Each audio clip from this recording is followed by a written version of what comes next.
जय हिंद साथियों, आज के इस क्लास में आप सभी का बहुत बहुत स्वागत है। तो साथियों, बिहार पुलिस कांस्टेबल एग्जाम के लिए आज हम लोग फाइनल प्रैक्टिस सेट सीरीज में तीसरा क्लास को कवर करेंगे। इससे पहले आपका 2 क्लास कंप्लीट हो चुका है। अगर आपने नहीं देखा है तो उसको जाकर ज़रूर देख लीजिए। इसमें क्वेश्चन थोड़ा सा टफ रहेगा लेकिन एग्ज़ाम के लिए इम्पोर्टेंट है। तो चलिए इसी के साथ आज के सेट को स्टार्ट करते हैं। तो साथियों, आज का पहला क्वेश्चन देखिए। जिस समय दिल्ली ब्रिटिश भारत की राजधानी बनी उस समय वायसराय कौन था? चलिए सभी ऑप्शन को ध्यान से पढ़िए और क्वेश्चन नंबर 1 के लिए आप लोग नीचे लाइव चैट में या फिर कमेंट बॉक्स में अपना अपना आंसर बता सकते हैं, जिससे कि आप सभी का प्रॉपर तरीके से रिवीजन भी हो सके। तो जिस समय दिल्ली ब्रिटिश भारत की राजधानी बनी उस समय वायसराय कौन था? लॉर्ड हार्डिंग द्वितीय। सी ऑप्शन यहाँ पर आपका सही आंसर है, लॉर्ड हार्डिंग द्वितीय। चलिए अगला क्वेश्चन देखिए। यूनानी रोमन कला को निम्नलिखित में से कहाँ स्थान प्राप्त हुआ है? चलिए बताइए, यूनानी रोमन कला को निम्नलिखित में से कहाँ स्थान प्राप्त हुआ है? तो गांधार। बी ऑप्शन यहाँ पर आपका सही जवाब है, गांधार में स्थान प्राप्त हुआ। अब यहाँ से क्वेश्चन बनता है, एक है मथुरा कला, ठीक है, एक है मथुरा कला और एक है यूनानी रोमन कला।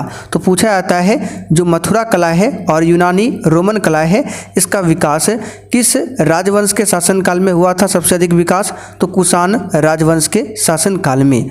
यूनानी जो रोमन कला है उसको गांधार कला भी बोला जाता है और इसका विकास हुआ था कुषाण राजवंश के काल में। चलिए आगे देखते हैं। यूरेनस सूर्य के चारों ओर परिक्रमा करने में कितना समय लेता है? बताइए, यूरेनस जो है सूर्य के चारों ओर परिक्रमा करने में कितना समय लेता है? इसका सही जवाब है 84 वर्ष, ठीक है। यूरेनस को हिंदी में कहते हैं अरुण ग्रह। ये एक शीत ग्रह है जिसके वायुमंडल में मीथेन की प्रधानता होती है। अरुण ग्रह जो है ये लुढ़कता हुआ प्रतीत होता है। आगे देखिए, नागार्जुन सागर बहुउद्देशीय परियोजना कौन सी नदी पर स्थित है? बताइए, नागार्जुन सागर जो बहुउद्देशीय परियोजना है कौन सी नदी पर स्थित है? तो साथियों इसका सही जवाब है कृष्णा नदी पर। कौन सी नदी पर? कृष्णा नदी पर स्थित है। अगर आपसे पूछे जो घाट प्रवाह परियोजना है, घाट प्रवाह प्रोजेक्ट और एक हिडकल प्रोजेक्ट, हिडकल प्रोजेक्ट ये दोनों कहाँ पर है? तो ये दोनों कर्नाटक में हैं। चलिए आगे देखते हैं। भारत में सर्वप्रथम शून्य आधारित बजट का प्रयोग कब किया गया? बताइए, भारत में सर्वप्रथम शून्य आधारित बजट का प्रयोग कब किया गया? तो ये क्वेश्चन पहले भी बता चुके हैं, 1983-84 में।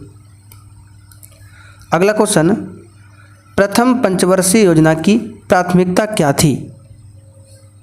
एक भी क्वेश्चन को छोड़ना नहीं है और जो भी साथी चैनल पर पहली बार आए हैं आप लोग चैनल को जरूर सब्सक्राइब कर लीजिए ताकि बिहार पुलिस से संबंधित आपसे एक भी क्लास मिस ना हो। तो कृषि का विकास हो जाएगा प्रथम पंचवर्षीय योजना में। प्रथम पंचवर्षीय योजना 1951 से लेकर 1956 तक चला था और ये जो योजना है किस मॉडल पर आधारित था? तो हैराल्ड डॉमर मॉडल पर। वहीं द्वितीय पंचवर्षीय योजना की बात करें जो कि 1956 से लेकर 61 तक चला था, ये पीसी महालनोबिस मॉडल पर आधारित था और इसका उद्देश्य क्या था? भारी उद्योगों को बढ़ावा देना। आगे देखिए, यदि किसी भिन्न का अंश उसके हर से निश्चित रूप से कम है तो कौन सा भिन्न कहलाएगा? बताइए, मैथ्स का क्वेश्चन भी है। यदि किसी भिन्न का अंश उसके हर से निश्चित रूप से कम है तो ये भिन्न कहलाएगा उचित भिन्न। कौन सा कहलाएगा? प्रॉपर फ्रैक्शन यानी कि उचित भिन्न। जैसे कि एग्जाम्पल के तौर पर 1/2 लिखते हैं तो यहाँ पर अंश क्या है? 1 है, हर क्या है? 2 है। तो यहाँ पर देख सकते हैं अंश जो है हर से कम है तो ये कहलाएगा आपका प्रॉपर फ्रैक्शन यानी कि उचित भिन्न। आगे देखिए, एक रेलगाड़ी 180 किलोमीटर प्रति घंटा की चाल से चलती है, तो इसकी चाल को मीटर प्रति सेकंड में व्यक्त कीजिए। तो देखिए 180 किलोमीटर प्रति घंटा है और इसको बदलना है मीटर प्रति सेकंड में, तो इसके लिए डायरेक्ट आप 5/18 से गुना कीजिए। जो आपका वैल्यू दिया हुआ है उसमें 5/18 से गुना कर दीजिए, ये आपका बन जाएगा मीटर प्रति सेकंड। और अगर पहले से मीटर प्रति सेकंड दिया है और आपको किलोमीटर प्रति घंटा में बदलना है तो आपको गुना करना है 18/5 से, और किलोमीटर प्रति घंटा से मीटर प्रति सेकंड में आना है तो 5/18 से गुना करना है। तो 18 से 180 10 बार में चला जाएगा, 10×5 = 50, यानी कि डी ऑप्शन यहाँ पर सही हो जाएगा, 50 मीटर प्रति सेकंड। चलिए आगे देखते हैं, प्राचीन ब्राह्मी लिपि को पढ़ने वाला प्रथम व्यक्ति कौन था? बताइए, जो प्राचीन ब्राह्मी लिपि है इसको पढ़ने वाला प्रथम व्यक्ति कौन था? इसका सही जवाब है जेम्स प्रिंसेप। ठीक है, जेम्स प्रिंसेप। तो यहाँ पर डी वाला ऑप्शन आपका राइट है। अच्छा, भारत में अगर पूछे शिलालेख का प्रचलन किसने किया था सर्वप्रथम, तो अशोक ने ही किया था। किसने? अशोक ने। और अशोक के शिलालेख को सबसे पहले सफलतापूर्वक 1837 में जेम्स प्रिंसेप ने ही पढ़ा था। यहाँ पर देखिए विलियम जोन्स की बात करें तो यहाँ से क्वेश्चन बनता है, सर विलियम जोन्स ने वारन हेस्टिंग्स के कार्यकाल में कलकत्ता उच्चतम न्यायालय के न्यायाधीश नियुक्त हुए थे। विलियम जोन्स जो है ये वारन हेस्टिंग्स के कार्यकाल में कलकत्ता उच्चतम न्यायालय का न्यायाधीश नियुक्त हुआ था। ठीक है। चार्ल्स विल्किंस की बात करें तो भागवत गीता को अंग्रेजी में अनुवाद इसने ही किया था, चार्ल्स विल्किंस ने। आगे देखिए, सूची 1 को सूची 2 से सुमेलित कीजिए। तो सार्वजनिक वितरण प्रणाली 1992, ये आपका बिल्कुल सही दिया हुआ है। अन्नपूर्णा योजना 2000 में आया। काम के बदले अनाज कार्यक्रम 1977। लक्षित सार्वजनिक वितरण प्रणाली 1997। यानी कि यहाँ पर जो है सब सही दिया हुआ है।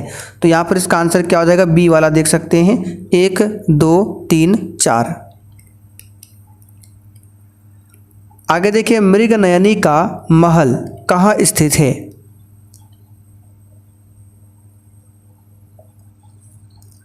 तो साथियों ये ग्वालियर में स्थित है। कहाँ पर? ग्वालियर में है। मृगनयनी का महल जो है किसने निर्माण कराया था? राजा मानसिंह तोमर ने। राजा मानसिंह तोमर ने। अच्छा, अगर आपसे पूछे बताइए सफदरजंग का मकबरा कहाँ पर है, तो याद रखिएगा दिल्ली में है। लिख देते हैं यहाँ पे, सफदर जंग का मकबरा पूछे कहाँ पर है, तो दिल्ली में। मथुरी लोक नृत्य इनमें से किस राज्य में प्रचलित है? और देखिए डिस्क्रिप्शन बॉक्स में टेलीग्राम का भी लिंक दिया हुआ है, उसको ज्वाइन कर लीजिए जिससे आपको डेली क्लास का लिंक मिलता रहे। तो मथुरी लोक नृत्य की बात करें, ये तेलंगाना में है। कहाँ पर है? तेलंगाना में प्रसिद्ध है। अच्छा, दही कला पूछे लोक नृत्य, दही कला लोक नृत्य कहाँ प्रसिद्ध है, तो महाराष्ट्र में। कहाँ पर? महाराष्ट्र में। काठी लोक नृत्य पूछे पश्चिम बंगाल में। ठीक है। एक पूछा था थंगलाम, थंगलाम लोक नृत्य मिजोरम का है। कहाँ का? मिजोरम का। दक्षिण भारत की सर्वोच्च चोटी कौन सी है? बताइए दक्षिण भारत की सर्वोच्च चोटी कौन सी है? तो साथियों दक्षिण भारत की सबसे ऊंची चोटी है अनाईमुड़ी। कौन सी चोटी है? अनाईमुड़ी। ठीक है, जो कि अन्नामलाई पर्वत पर स्थित है। दोदा बेटा की बात करें तो नीलगिरी की सबसे ऊंची चोटी है दोदा बेटा। ठीक है। और नीलगिरी की पहाड़ी आप सभी जानते हैं ये कहाँ पर है, तो इसका जो अधिकतर विस्तार है वो तमिलनाडु क्षेत्र में मिलेगा। आगे देखिए, संसदीय और विधानसभा क्षेत्रों की सीमाओं के समायोजन के संबंध में कौन सा आयोग अनुशंसा करता है?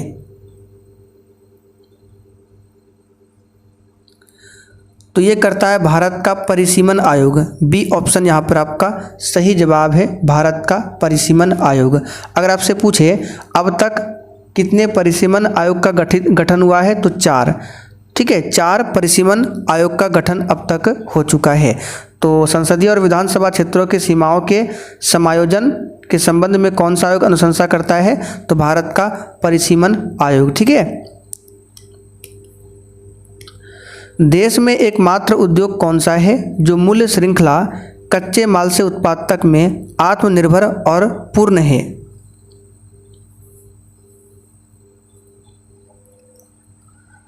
तो साथियों ये है वस्त्र उद्योग। ए ऑप्शन यहाँ पर आपका सही जवाब है। भारत की पहली सूती वस्त्र की मिल पूछे तो 1818 में खोला गया था कलकत्ता में, लेकिन ये असफल रहा था। तो दूसरा सूती वस्त्र मिल की स्थापना 1854 में बॉम्बे में किया गया था। कहाँ पर? बॉम्बे में। कपास की बात करें तो कपास का जो उत्पादक राज्य है ये गुजरात, महाराष्ट्र, तेलंगाना है। भारत में सूती वस्त्र मिलों की संख्या सबसे अधिक पूछे कहाँ पर है? महाराष्ट्र में। ठीक है, चलिए आगे बढ़ते हैं। 73वें संवैधानिक संशोधन द्वारा भारतीय संविधान में कौन सी अनुसूची जोड़ी गई थी?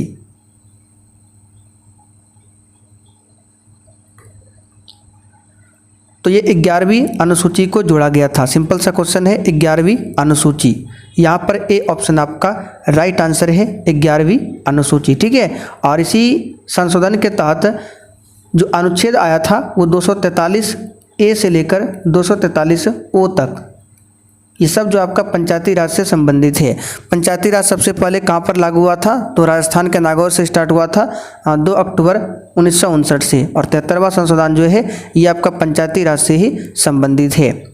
7वीं अनुसूची की बात करें यहाँ पर तो केंद्र एवं राज्यों के बीच शक्तियों के बंटवारे से संबंधित है। इसी में संघ सूची, राज्य सूची और समवर्ती सूची है। 5वीं अनुसूची, इसमें विभिन्न अनुसूचित क्षेत्रों और अनुसूचित जनजाति के प्रशासन और नियंत्रण के बारे में उल्लेख मिलता है 5वीं में। 3री अनुसूची में क्या है? तो विभिन्न पदाधिकारियों द्वारा पद ग्रहण के समय ली जाने वाली शपथ का उल्लेख है 3री अनुसूची में। उच्चतम न्यायालय के न्यायाधीशों के वेतन और भत्ते निम्नलिखित में से किसके द्वारा निर्धारित किए जाते हैं? बताइए इस क्वेश्चन का आंसर।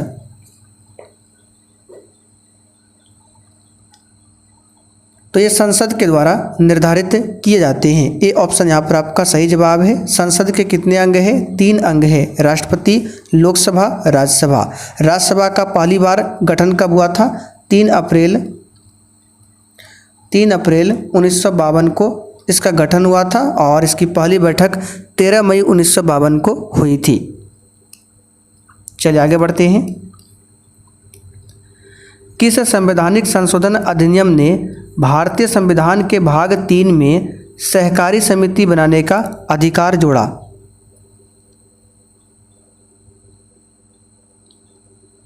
तो यह है 57वां संवैधानिक संशोधन। डी वाला ऑप्शन यहाँ पर आपका राइट है।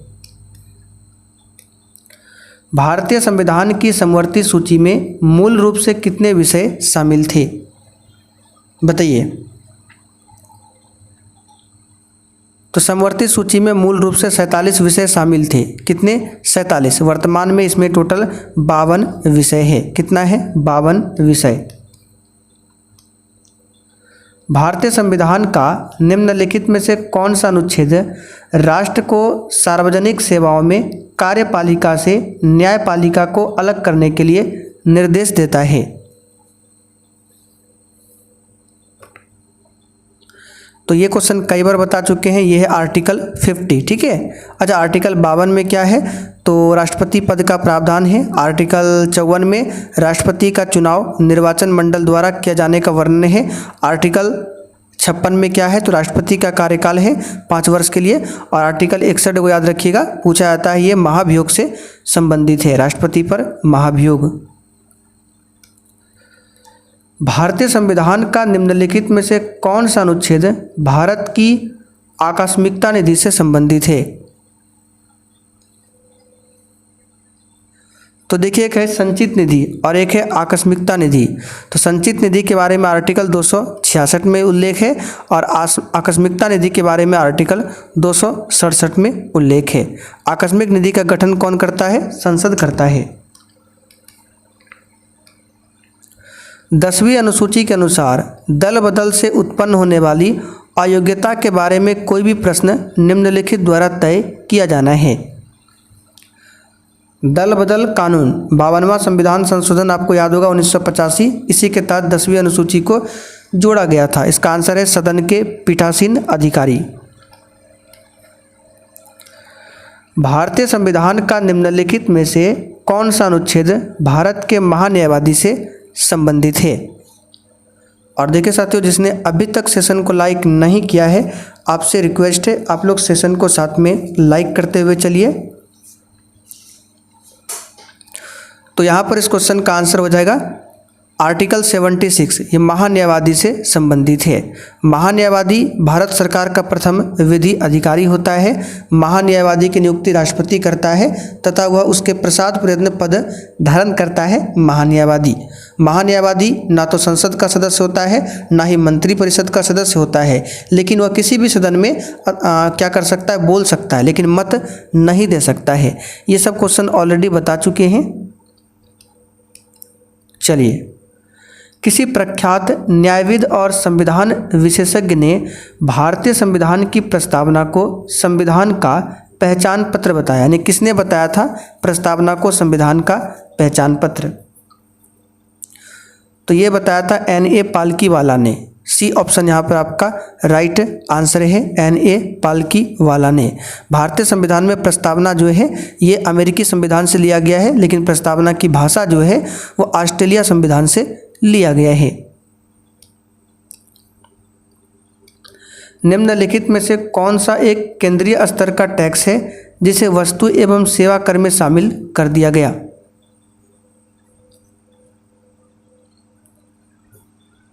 तो जीएसटी में 8 केंद्रीय टैक्स है, तो इसमें से कौन सा शामिल किया गया? तो उत्पाद शुल्क, ए ऑप्शन आपका सही है। अच्छा, जीएसटी लागू कब हुआ था? 1 जुलाई 2017 को। निम्नलिखित में से कौन सा संग्रहालय कटक में स्थित है? आपको याद होगा कटक, उड़ीसा के कटक में किनका जन्म होता है? नेताजी सुभाष चंद्र बोस का 23 जनवरी 1897 को जन्म होता है। ठीक है। सलारजंग संग्रहालय पूछे कहाँ पर है? हैदराबाद में है। राष्ट्रीय संग्रहालय पूछे नई दिल्ली में है। भारतीय संग्रहालय पूछे कलकत्ता में है। कहाँ पर है? कलकत्ता में। चलिए आगे देखते हैं। पंडित सारंगदेव कृत संगीत रत्नाकर ग्रंथ में डैश अध्याय है?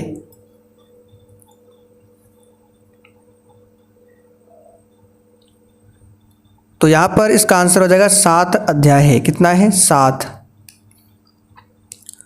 अल्बाट्रॉस शब्द का प्रयोग निम्न में से किस खेल में किया जाता है?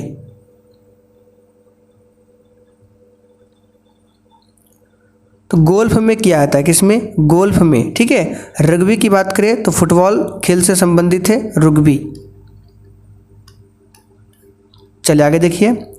एफएम रेडियो को पेटेंट कराने का श्रेय निम्नलिखित में से किसे दिया जाता है?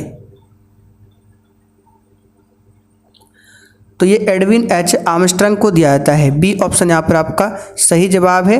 एडविन एच आर्मस्ट्रांग की बात करें, अमेरिका के इलेक्ट्रिकल इंजीनियर और आविष्कारक थे। ठीक है। चलिए आगे बढ़ते हैं। अच्छा, यहाँ से क्वेश्चन और बनता है, जो एफएम रेडियो है इसको बंद करने वाला विश्व का पहला देश कौन बना है? तो नॉर्वे बना है। भारतीय बौद्ध संस्कृति एवं विरासत केंद्र कहाँ निर्माण है? तो ये कहाँ निर्माण है? लुम्बिनी में। कहाँ पर है? लुम्बिनी में। चलिए आगे देखिए।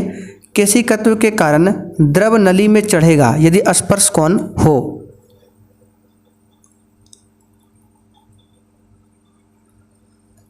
चलिए बताइए इस क्वेश्चन का आंसर क्या होगा?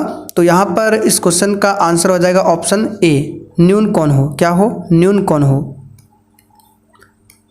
पंडित शब्द का स्त्रीलिंग क्या होगा? सिंपल सा क्वेश्चन है, पंडिताइन। आगे देखिए। लेखक शब्द का स्त्रीलिंग क्या होगा? आंसर है लेखिका। क्या है? लेखिका। चलिए आगे देखते हैं। लोकप्रिय कौन सा समास है? तो लोकप्रिय शब्द जो है कौन सा समास है? यह तत्पुरुष समास है। ठीक है। सप्तमी तत्पुरुष है। आगे देखते हैं, संगम शब्द का संधि विच्छेद क्या है?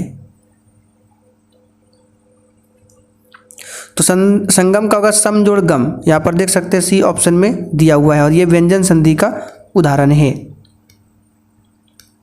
चलिए आगे देखिए, 1 फैराड बराबर होता है, इंपॉर्टेंट क्वेश्चन है, बताइए 1 फैराड में क्या होता है? तो 1 फैराड में 96,500 कूलम होता है, इसको याद कर लीजिए, बी ऑप्शन यहाँ पर आपका सही जवाब है। ट्रांसलेट इनटू इंग्लिश, मैं तैरना जानता हूँ। तो सिंपल सा क्वेश्चन है, I know how to swim, इसका क्या बनेगा? I know how to swim, B option में यहाँ पर दिया है। मित्र मिलन कहानी संग्रह किनकी रचना है? तो ये अमरकांत की रचना है। क्या किसकी रचना है? अमरकांत की रचना है। आलोक पर्व निबंध संग्रह किनकी रचना है? हजारी प्रसाद द्विवेदी की रचना है। आगे देखिए, मोहन कलम से लिखता है, इनमें से कौन सा कारक है? तो कर्ता ने कर्म को करण से, तो देख सकते हैं डी ऑप्शन में दिया हुआ है करण। कोई इलेक्ट्रॉन जब किसी चुंबकीय क्षेत्र से बाहर गुजरता है तब बताइए क्या होता है?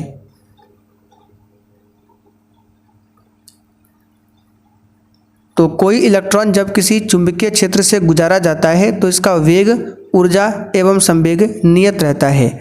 तो देखिए डी ऑप्शन में दिया हुआ है। अच्छा, इलेक्ट्रॉन पर आवेश कितना होता है? तो -1.6 × 10⁻⁻19 कूलम, ये इलेक्ट्रॉन पर आवेश है।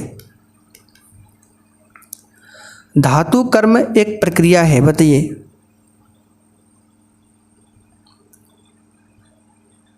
तो धातु कर्म एक प्रक्रिया है जिसमें अयस्क से धातु का निष्कर्षण होता है, अयस्क से धातु का निष्कर्षण। क्षारीय धातुओं का गुण क्या है? राइट आंसर है इलेक्ट्रॉन्स को आसानी से छोड़ देती है। क्षारीय धातुएं जो है इलेक्ट्रॉन्स को आसानी से छोड़ देती है। यहाँ पर डी ऑप्शन आपका सही जवाब है। क्षार धातु को कहाँ रखा गया है? तो एस ब्लॉक के फर्स्ट ए वर्ग में तत्वों को क्षार धातु कहते हैं, ठीक है, जिसमें आपका लिथियम, सोडियम, पोटेशियम, फ्रांसियम ये सभी आता है क्षार धातु में। रक्त में पाए जाते हैं, तो रक्त में ऋण आवेशित कण पाए जाते हैं, इसको डायरेक्ट याद रखिएगा, ठीक है। रक्त में ऋण आवेशित कण पाए जाते हैं। निम्नलिखित में से कौन सा किए गए कार्य का उदाहरण नहीं है? तो लड़के द्वारा कमरे को दीवार को धक्का देना, ये कई बार बता चुके हैं, ये कार्य नहीं है, बाकी ये सभी कार्य है, इसको पढ़ लीजिए, ये बता चुके पहले भी। अमाशय की पीएच श्रेणी होती है, बताइए। तो यहाँ पर इस क्वेश्चन का आंसर क्या होगा? तो अमाशय में आप सभी जानते हैं हाइड्रोक्लोरिक अम्ल होता है, तो अम्ल होगा तो पीएच मान 7 से कम ही होगा, तो ये तो होगा नहीं, ये भी नहीं होगा, ठीक है, ये भी नहीं होगा, तो बचा आपका केवल बी वाला ऑप्शन 1.5 से 2.0, क्योंकि अम्ल का पीएच मान 7 से कम ही होता है। आगे देखिए, प्रतिजैविक किसके उपचार में प्रभावी है? तो हैजा के उपचार में, ठीक है, हैजा के उपचार में। मनुष्यों में अनैच्छिक क्रियाएं जैसे कि रक्त दबाव, लार और उल्टी को किस द्वारा नियंत्रित किया जाता है? तो ये सब कंट्रोल होता है किसके द्वारा? मेडुला के द्वारा। ए ऑप्शन यहाँ पर आपका सही है। वाष्पोत्सर्जन इनमें से मुख्यतः किस स्थल पर नहीं होता है? तो अंतःकोशिकीय अंतरालों पर नहीं होता है। चलिए आज का आखिरी क्वेश्चन, निम्न में से कौन सा अमाशय में बनने वाला एक प्रोटीन पाचक एंजाइम है? चलिए बताइए इस क्वेश्चन का आंसर क्या होगा? तो ये हो जाएगा पेप्सिन, अमाशय में बनने वाला एक प्रोटीन पाचक एंजाइम है, ठीक है, सी ऑप्शन आपका सही है। अच्छा, अमाशय में भोजन जो है कितना घंटा तक रहता है? तो 3 से 4 घंटा तक रहता है। तो चलिए आज का सेट आपका यहीं पर कंप्लीट होता है। अब आप लोग कमेंट करके बताइए आज आपने कितने क्वेश्चन सही किए। और जिनको भी क्लास का नोट चाहिए, ये हमारा व्हाट्सअप नंबर है 9631887058। इस पर व्हाट्सअप मैसेज करके बता सकते हैं, ठीक है। वहाँ पर आपको क्लास नोट्स भी, स्पेशल बिहार जीके का नोट्स, इसके बारे में जानकारी मिल जाएगा।